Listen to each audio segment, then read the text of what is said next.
Welcome everyone to the start of Season 10 of The Complete Pineleaf, where it appears that Gandalf now has a room. King Thorin has given me a room in the dwelling halls of Erebor. I will retire to my room to think upon what we have discovered. The efforts of the Gurzil to increase their power in the wake of Sauron's passing are of interest to me, particularly those of Karazgar here in the north.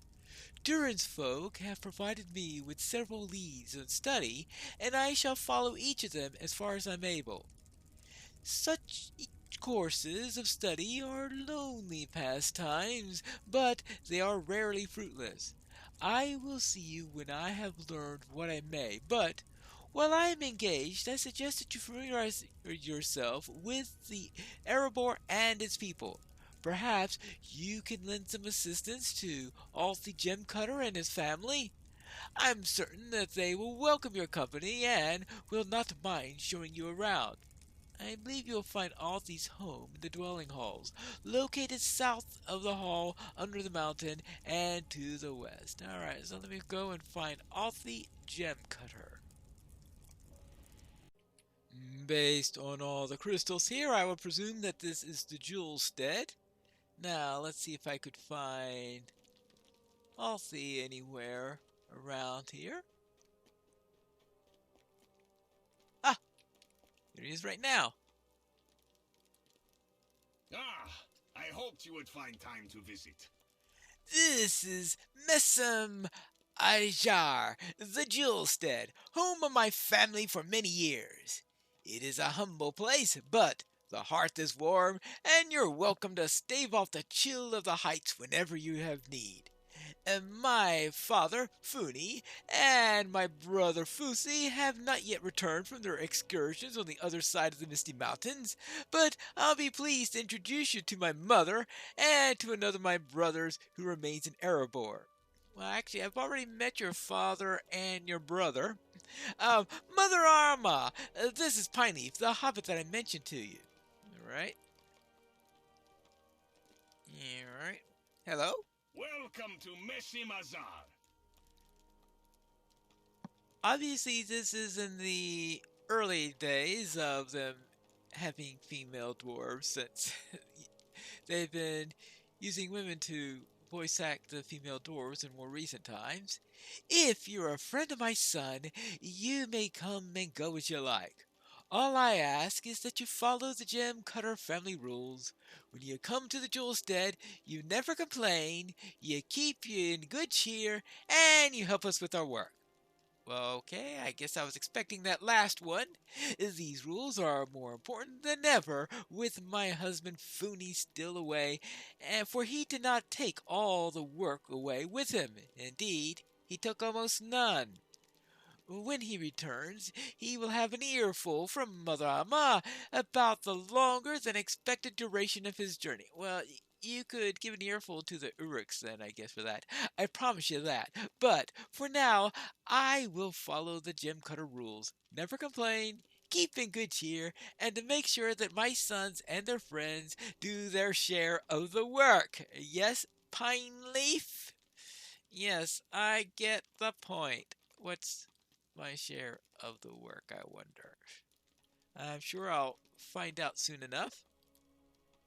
Let us visit my brother Grafar at Narathak and see if he needs any assistance. You've heard the rules, Pineleaf. Let us visit my brother Grafar at Narathak and see if he needs any assistance with his work in the new loads. That should satisfy Mother Amma, and I intend for you to meet my brother anyway. The new loads of Narak have been recently delved and can be found east of here. Alright, to the east. Hello there. Althi speaks very highly of you. Welcome to Narathak, Ah, the latest delving. you must be Pineleaf. Yes, are you as adept in clearing mines of vermin as you are in a tavern brawl? Every new delve we dig seems to unearth all manner of unpleasant pests, and these new loads are no exception. I have a crate of precious stones ready to return to Mother Amma, and I could use someone to carry it. But if you could first thin the ranks of the cave claws and other irritations, I will never be at your service. So we need to get rid of some vermin here. Let's see. Vermin! There's some vermin right over there. Hello. Narathok Burrower. Oh, they have decided to take this as their own place then if they are specifically Narathok burrowers as opposed to burrowers from any other location. Okay. And I'm earning XP now. That's a little bit of a switch. And now that we've got the level cap raised, though it looks like it is increasing at a really slow rate when you have each mob kill here. I suppose that when you're at 115, it's going to be the case.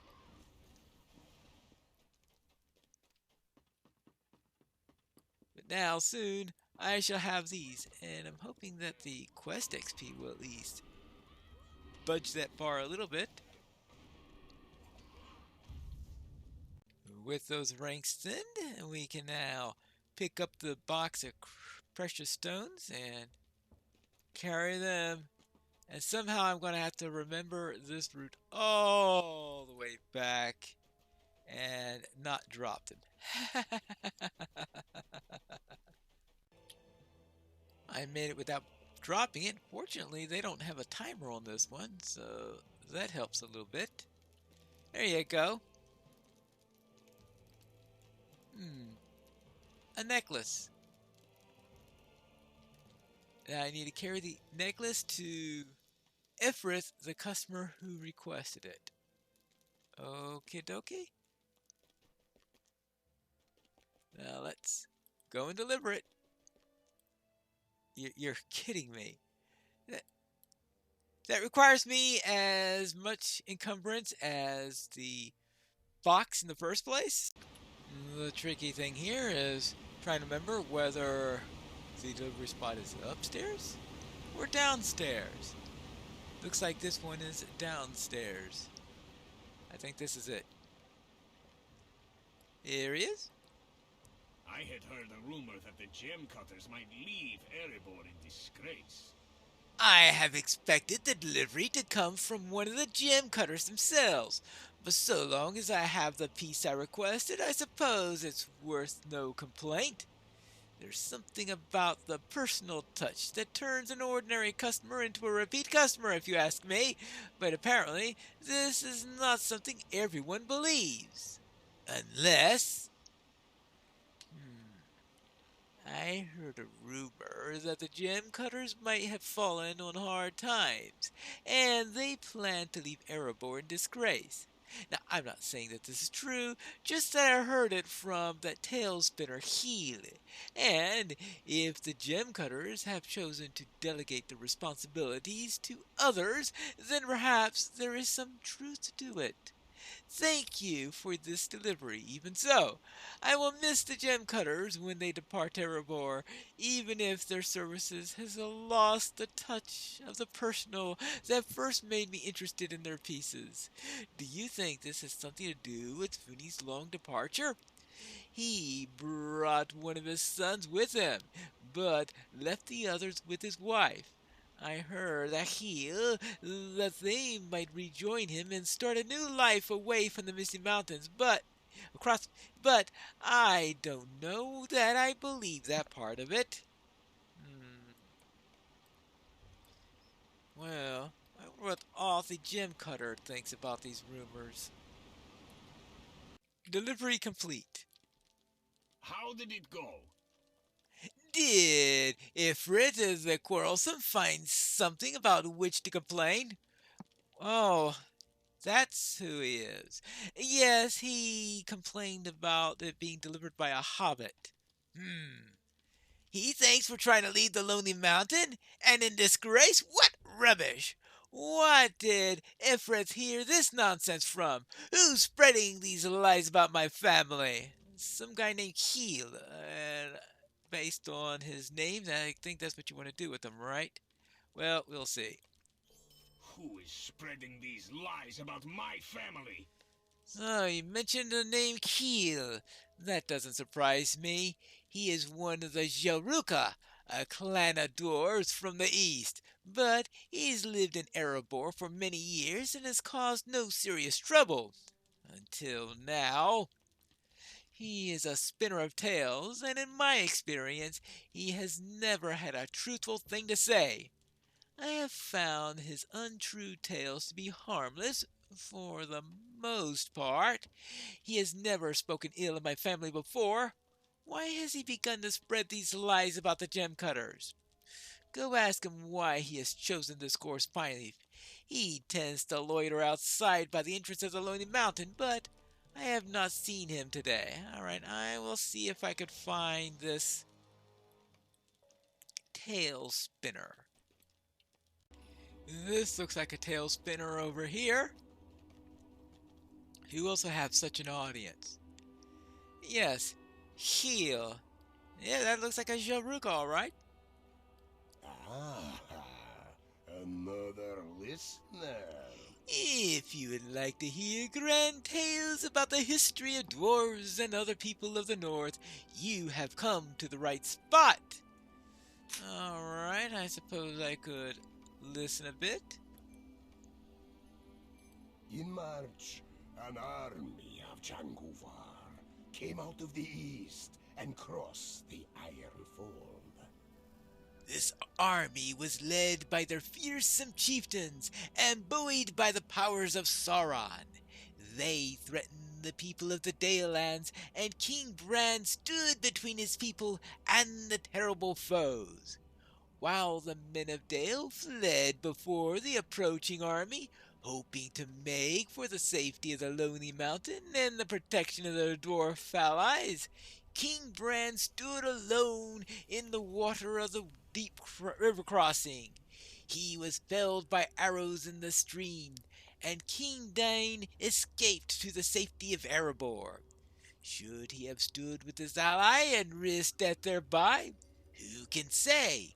The dwarves have need of their king, and after the flight to the Lonely Mountain, he brought against the Jangavar and died before the very gates.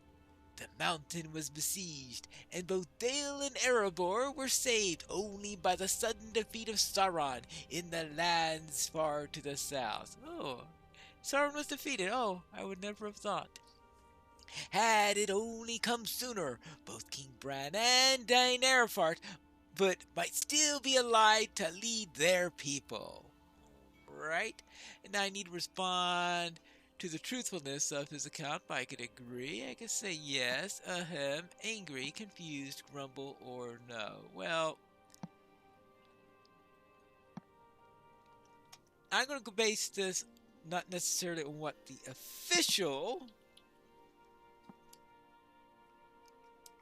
account is that I may have heard from other sources or anything like that, since I haven't done any instances that may conflict with this, so I think there are some that may have in the game, but that's another matter, so I'll agree with it for now. Alright, I guess I could buy that. There is no shortage of tales from the Battle of Dale and the siege of the Lonely Mountain. And besides, tail spinners, well, they spin tales, not necessarily record history. Have you heard tell of the great furnace the Jangavar built by the Raven Hill? A frightening construction of pipes and valves it was, with wings of red leather extending above in mimicry of the dragon Schmog. None can say for certain what powered the terrible device, but I heard from some who saw it that the furnace contained a fire grim of unsurpassed heat. Well, sounds like something a fire grim might do. metal pipes carried noxious fumes from the device to channels in the stone. The Jangavar believed that they could fill the lonely mountain with smoke and force the dwarves to flee from their well-protected fastness. It's a crazy plan, but I suppose the Jangavar have done some weird things. You may scoff, my friends, but of mine saw the device on his own.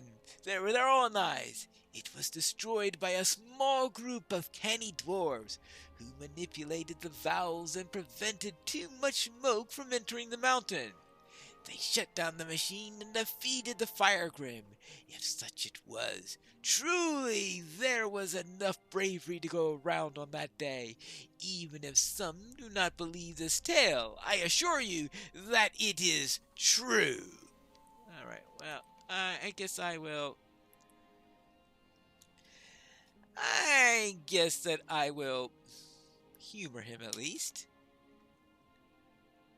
Yeah, the Jaguar machine was truly a complex and forbidding construction. Hearken now to a tale of the distant past. These stories are of recent vintage, it is true. Hearken now to the tale of the distant past. A tale that grows in mystery and allure with every passing decade. More than 6,000 years ago, the land shook with great calamity, and the homes of my people were riven with great cracks and torn asunder.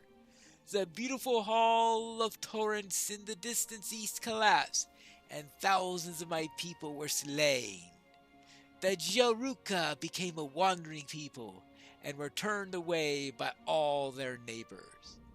But King Diran II, who ruled Khazad-dûm, heard of the plight and showed mercy to the wanderers. He bade them travel to the great mountains and promised them a place that would be made for them in Gundabad. King Turuz of the Jaruka began a great march across the northern lands and stayed for a time helping the Longbeards of the Iron Hills repair their own damaged halls. When the Jaruka again departed for Gundabad, they parted as friends and promised a healthy trade partnership when they came to their new home. But they never arrived in Gundabad.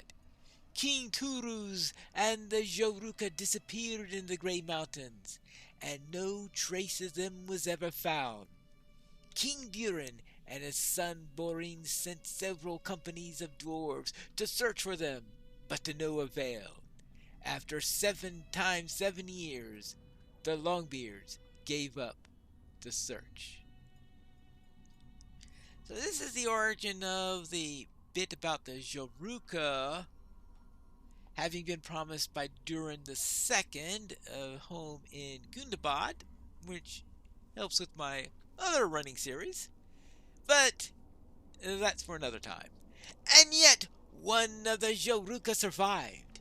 His name was Jurek, and he appeared without warning at the gates of Gundabad, half-starved and raving mad. He told a confused tale of what had befallen his people, that they came across a stream that flowed out of the high mountains and gleamed like silver. The shine of the water came from the tiny fragments of mithril, and when the Jaruka followed it to its source, they discovered a grand cavern full of gold, wondrous gemstones, and mithril to rival Khazad-dûm. They abandoned their journey at once and carved a great hall that they named the Far Gathal, the Grey Citadel, and they used all their craft and spells to hide the entrance. What became of the Far Gathal no tale tells, and neither does history record how Guruk alone came to Gundabad. But Jaruka and Longbeard alike still lust for riches have lost the Far Gathal, and despite numerous attempts at searching the Grey Mountains, none have ever had the good fortune to find it since it vanished. But it is still out there, my friends, waiting to be found. Wow, that is quite a story. I'll agree that it's quite a story, alright? The story of Lost to Far Cry excites your imagination. Can it be found? The promise of finding lost Thafar Gathor has long moved the hearts of dwarves. Of the dwarves, especially the Longbeards and the Joruka. It inspired them to adventure among dangerous mountains, disturbing worms and orcs alike. But none have returned from such journeys with news of its whereabouts. It has attained the air of mystery and of dread, and some dwarves have chosen less daring pursuits, if less rewarding. That is the case of the Gem Cutters, a Longbeard family whose jewelry has achieved some renown amongst the folk of the Lonely Mountain. In recent months, their craft has fallen somewhat, and Foony Gem Cutter has had to leave his wife and two of his sons behind, while he seeks some means of recovering their fortunes. I heard he traveled beyond the Misty Mountains and is overlong in returning, which causes his wife some worry. If he does not return soon and with good tidings of good fortune, she will be forced to abandon their home and set out from the Lonely Mountain in disgrace. It is a shame, but such things have been happening more and more often in these difficult days. Yes, I have heard rumors about the Gem Cutters, but I've also heard that they're untrue. I only know what I've heard, friend. It is not so far to believe, is it? It's not so hard. I speak only the truth, and I bristle at the suggestion that my stories are anything but honest. Well. What does Aussie Gem Cutter have to say about that? Perhaps we'll find that out in the next episode of Complete Pineleaf.